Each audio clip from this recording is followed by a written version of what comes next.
Saudara-saudariku yang terkasih, Tuhan memberkati kita semua.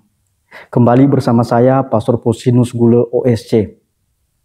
Pada kesempatan ini, saya berbicara mengenai kitab hukum gereja yang berkaitan dengan apakah orang-orang Katolik melakukan kristenisasi. Atau kalau misalnya mereka membantu orang lain, apakah tujuannya itu adalah kristenisasi? Atau apakah kalau masuk Katolik itu gampang? Atau bisa dibaptis begitu saja. Nah, nanti di dalam paparan ini kita akan melihat bahwa di dalam gereja Katolik tidak mungkin terjadi kristenisasi. Mengapa? Karena masuk Katolik sendiri itu ada prosesnya.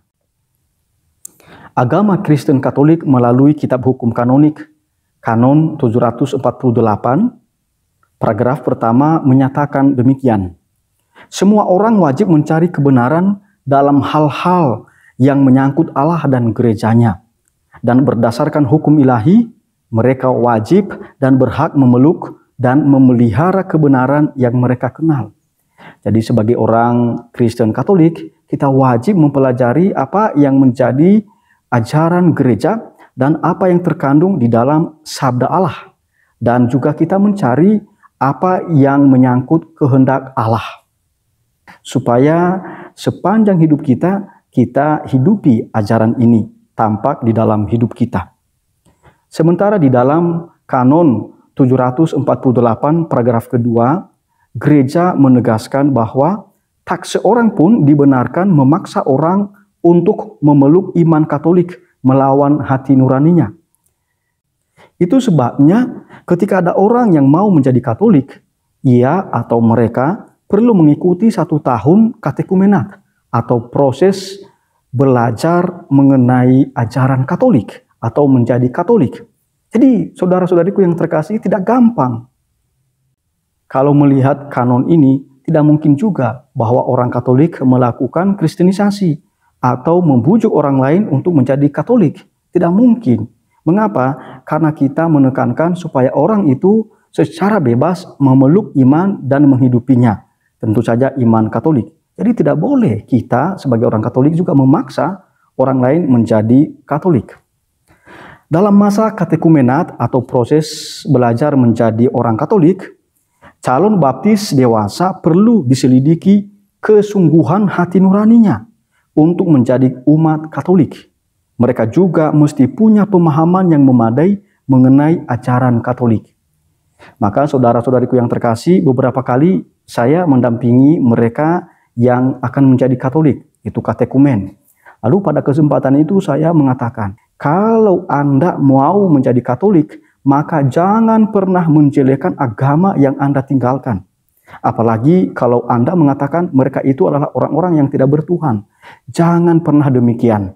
Mengapa? Karena di dalam gereja Katolik yang selalu ditekankan adalah bagaimana kita menyebarkan kasih, bagaimana kita menyebarkan semangat persaudaraan dan membangun persaudaraan, dan bagaimana kita menghargai perbedaan satu sama lain dengan tetap teguh di dalam iman yang kita percayai dan kita hidupi setiap saat. Jadi tidak boleh sebagai orang Katolik atau yang mau jadi Katolik menjelekkan agama yang dia tinggalkan. Ini kan masalah yang kadang-kadang muncul di tengah kita, bahwa kalau orang berpindah agama lalu dia tampil di media sosial atau secara publik, lalu mulai menjelekkan agama orang lain. Nah, mestinya kita tidak boleh demikian. Berdasarkan ajaran gereja ini, maka tidaklah benar jika agama Kristen Katolik melakukan kristenisasi. Tidak benar jika gereja Katolik, umat dan Romo membujuk orang lain masuk agama Katolik. Tidak benar. Romo Mangun dalam kegiatan kemanusiaannya tidak pernah mengajak orang-orang yang ia bantu agar masuk Katolik.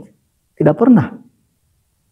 Saya tertarik dengan sharing pengalaman Bapak Hasanuddin Abdurrahman dalam detik.com dengan judul Menolak Gereja, Menolak Kristenisasi. Beliau menulis demikian dan memaparkan sharingnya.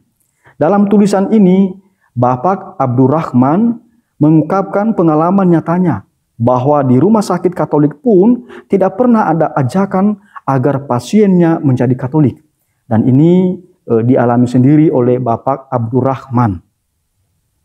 Dalam kitab hukum kanonik, Kanon 851 nomor 1, ditegaskan bahwa orang dewasa yang bermaksud menerima baptis dalam gereja Katolik hendaknya diterima dalam katekumenat dan sejauh mungkin dibimbing ke inisiasi sakramental melalui pelbagai tahap. Di Indonesia umumnya, saudara-saudariku yang terkasih, kalau mereka yang non-baptis masuk menjadi Katolik, maka mereka mengikuti proses belajar selama 1 tahun, belajar menjadi Katolik. Sementara ada beberapa keuskupan yang menerima katekumenat bagi mereka yang tadinya misalnya umat Protestan mau menjadi Katolik, maka kadang-kadang prosesnya 6 bulan sampai 1 tahun. Tetapi tetap saja mereka diajari ajaran dasar dari gereja Katolik. Mengapa? Supaya mereka memahami ajaran ini dan menghidupinya sepanjang hidup mereka tentu saja. Dalam gereja Katolik yang disebut dengan orang dewasa, berarti mereka yang sudah bisa menggunakan akal budi. Dan orang yang sudah bisa menggunakan akal budi berarti orang yang bisa bertanggung jawab atas tindakannya sendiri. Di dalam Kanon 97 paragraf kedua dikatakan bahwa mereka yang sudah berusia 7 tahun umumnya bisa menggunakan akal budi. Maka baptisan dewasa itu bisa dimulai dari mereka yang berusia 7 tahun. Walaupun demikian, ini bergantung pertimbangan keuskupan tertentu atau paroki tertentu, bisa juga lebih tinggi daripada usia 7 tahun itu. Misalnya 9 tahun, supaya bisa melihat kemampuan mereka menggunakan akal budi. Dengan demikian nanti bisa mempertanggungjawabkan iman yang mereka terima, baptisan yang mereka terima. Sakramen inisiasi sendiri ada 3, sakramen baptis, sakramen ekaristi, dan sakramen penguatan atau sakramen krisma. Hal ini ditulis dalam Kanon 842 paragraf kedua. Sakramen baptis, penguatan, dan ekaristi Maha Kudus terjalin satu sama lain, sedemikian sehingga dituntut untuk inisiasi Kristiani yang penuh. Perayaan baptis Kristen Katolik haruslah disiapkan dengan semestinya dan menurut tata perayaan inisiasi yang telah disesuaikan oleh konferensi para uskup dan norma-norma khusus yang dikeluarkan olehnya. Maksudnya oleh konferensi para uskup.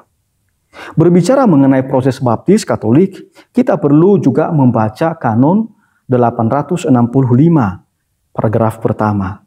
Agar seorang dewasa dapat dibaptis, ia harus telah menyatakan kehendaknya untuk menerima baptis, mendapat pengajaran yang cukup mengenai kebenaran-kebenaran iman dan kewajiban-kewajiban Kristiani. Jadi sangat jelas di sini dikatakan harus menyatakan kehendaknya untuk memeluk iman Katolik, untuk dibaptis menjadi Katolik.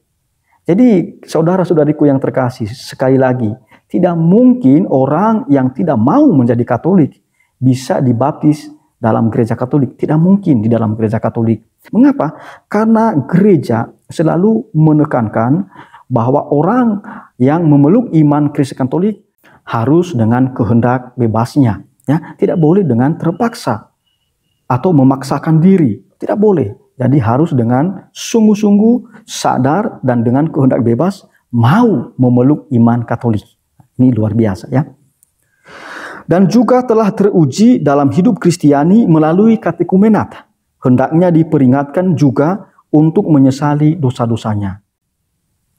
Jadi di dalam proses belajar menjadi Katolik, mereka juga diingatkan menjadi orang Kristiani yang taat, yang baik, yang selalu membangun persaudaraan satu sama lain dan memaafkan dengan sikap Kristiani. Kalau memaafkan dengan sikap Kristiani berarti seperti di dalam Injil itu, ya, memaafkan tanpa batas, 70 kali 7 kali. Jadi itu simbolis sebagai sikap memaafkan tanpa batas. Saudara-saudariku yang terkasih, bagaimana jika selama katekumenat lalu ada katekumen atau calon baptis yang meninggal dunia? Apakah boleh mereka dimakamkan secara Katolik? Atau bagaimana sikap gereja? Nah, saudara-saudariku yang terkasih, menariknya, jika ada katekumen atau calon baptis meninggal dunia, ia tetap dimakamkan secara Kristiani, secara Kristen Katolik.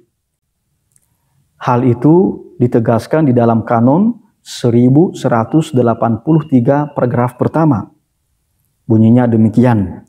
Sejauh mengenai pemakaman, para katekumen harus diperlakukan sama seperti orang beriman Kristiani. Jadi saudara-saudariku yang terkasih, para katekumen yang meninggal di tengah-tengah proses belajar menjadi Katolik tetap diperlakukan sebagai orang Kristiani. Kita berharap mereka juga mendapat keselamatan kekal bersama Tuhan Yesus Kristus. Saudara-saudariku yang terkasih, di dalam kanon 206 paragraf kedua, Gereja Katolik mengajarkan bahwa para katekumen mendapat perhatian khusus dari gereja seraya mengundang mereka untuk menghayati hidup Injili dan mengantar mereka merayakan liturgi suci. Gereja sudah melimpahkan kepada mereka berbagai hak istimewa yang khas bagi orang-orang Kristiani. Jadi saudara-saudariku yang terkasih, gereja memperhatikan kehidupan rohani para calon baptis Katolik dan juga mengikut sertakan mereka di dalam perayaan-perayaan liturgis, dalam ibadat, sabda, di dalam perayaan Ekaristi, dan juga di dalam kegiatan-kegiatan gereja, supaya pelan-pelan mereka bisa berpartisipasi dan memahami apa yang menjadi semangat Kristiani. Saudara-saudariku yang terkasih, apakah Anda pernah membaca dokumen Konsili Vatikan II, terutama deklarasi Dignitatis Humanae? Itu sangat menarik. Sebenarnya dokumen itu berbicara mengenai kebebasan beragama. Jadi menghargai pribadi manusia. Gereja Katolik menghargai pribadi manusia dan menghargai pilihannya untuk menganut agama tertentu. Oleh karena itu sama seperti di dalam kanon 748 paragraf kedua tadi, di dalam Dignitatis Humanae, khususnya di nomor 2 sampai 10, gereja juga mengajarkan bahwa kita tidak boleh memaksakan orang lain memeluk iman Katolik kalau bertentangan dengan hati nuraninya atau kemauannya. Tidak boleh. Jadi harus feel free untuk memeluk iman Katolik. Saya mengutip Dignitatis Humanae nomor 10. Tak seorang pun boleh dipaksa melawan kemauannya sendiri untuk memeluk iman atau agama tertentu. Jadi saudara-saudariku yang terkasih, di dalam gereja Katolik tidak mungkin terjadi kristenisasi. Menjadi Katolik saja prosesnya cukup lama, selama 1 tahun belajar menjadi Katolik. Itu pun belum tentu bisa lulus, karena harus sungguh-sungguh memahami apa yang menjadi ajaran dasar gereja Katolik. Perlu memahami bahwa sumber iman gereja Katolik itu ada 3. Yang pertama tradisi suci, lalu yang kedua adalah kitab suci, dan yang ketiga itu adalah ajaran resmi gereja atau magisterium gereja. Jadi ketiga hal ini itu juga dipelajari selama proses menjadi Kristen Katolik sebelum dibaptis di dalam gereja Katolik. Tentu saja mereka yang baptis dewasa. Sementara kalau baptis anak-anak, maka yang dipersiapkan, yang diberi pembekalan adalah orang tua mereka, supaya nanti mereka melaksanakan tugas mereka sebagai orang tua. Apalagi di dalam kitab hukum kanonik, kanon 226 paragraf kedua, dikatakan di sana bahwa ada tugas besar orang tua untuk mendidik mereka di dalam iman Katolik, membaptis anak-anak di dalam gereja Katolik.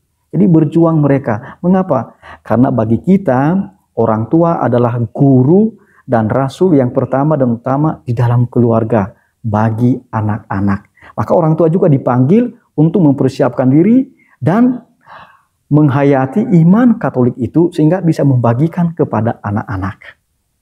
Tuhan memberkati kita semua. Amin.